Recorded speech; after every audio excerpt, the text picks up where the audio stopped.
Is the latest coming in.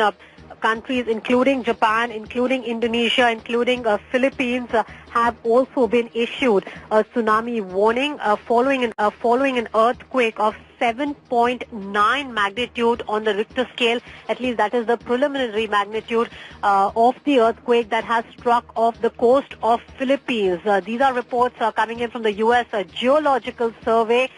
The quake was said to be about 20 miles deep.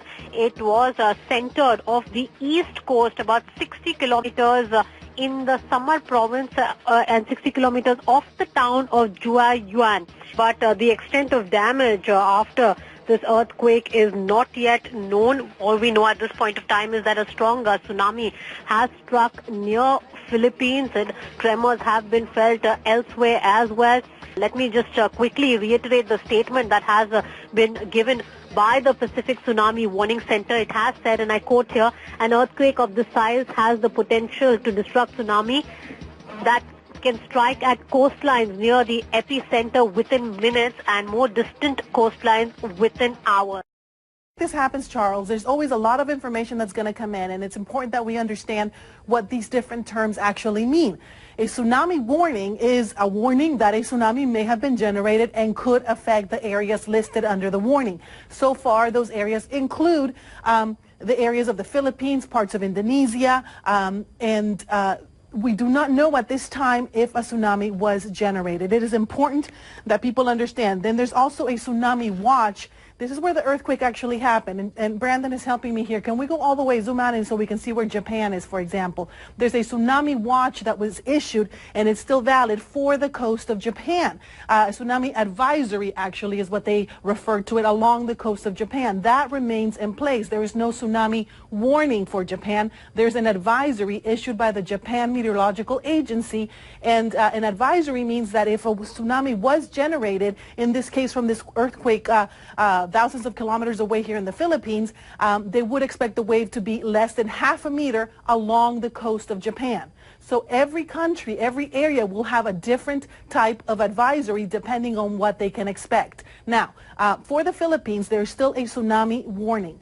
Something very important to note is that if a tsunami was indeed generated, we would be looking at times that would be getting pretty close right now. It would have already reached Indonesia, as you can see here. It would have been very close to Legazpi in the Philippines. We're getting into that time right now where those initial waves would have reached the shoreline. So we should know fairly soon whether or not a tsunami was actually generated from this very powerful, now revised 7.6 magnitude quake off the coast of the Philippines. So these are some of the times that are listed under those tsunami warning times. Let's go ahead and show you again the Google map. This is where the earthquake happened, very close to land. This is the shake map, and what this indicates is the areas the perceived shaking that you would expect in a situation like this. And this is important because this means that along the island of Samar, for example, they would have felt even moderate shaking. So you could expect some damage, not major damage, but some damage from shaking such as this. And notice in the areas closest to the epicenter,